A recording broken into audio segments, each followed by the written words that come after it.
Ladies and gentlemen, it's David Hall here from the Idea Centre.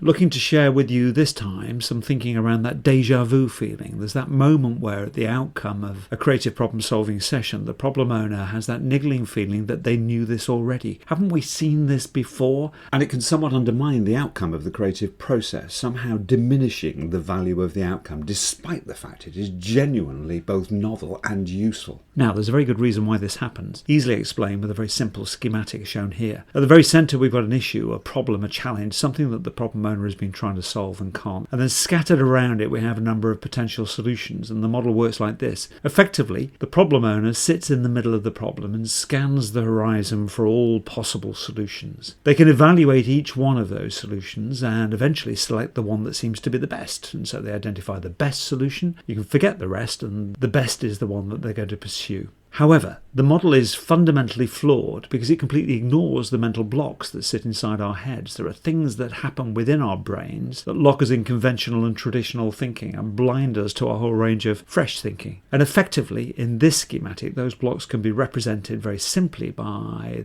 the blobs that I'm putting in now. The effect of these mental blocks is to hide a whole number of potential solutions from the problem owner. So the problem owner sits in the middle of the issue, scanning the horizon for all possible solutions. And they see all solutions apart from those that are hidden by the mental blocks. But of course they don't know the mental blocks are in place. So as a consequence, there are a whole bunch of solutions that they should be seeing that they're not seeing, but they don't realise that.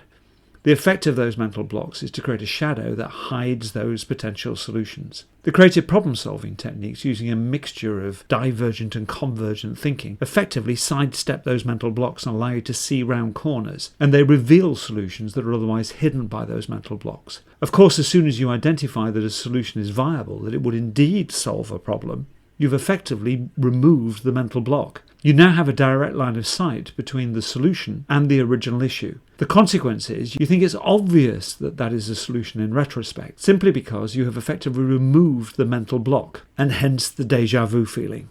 Now, this deja vu feeling is inherent in all creative problem-solving techniques, not just idea generation, but also problem redefinition, where a creativity technique can give you a completely fresh insight into what the real problem is, which in retrospect, but only in retrospect, seems blindingly obvious.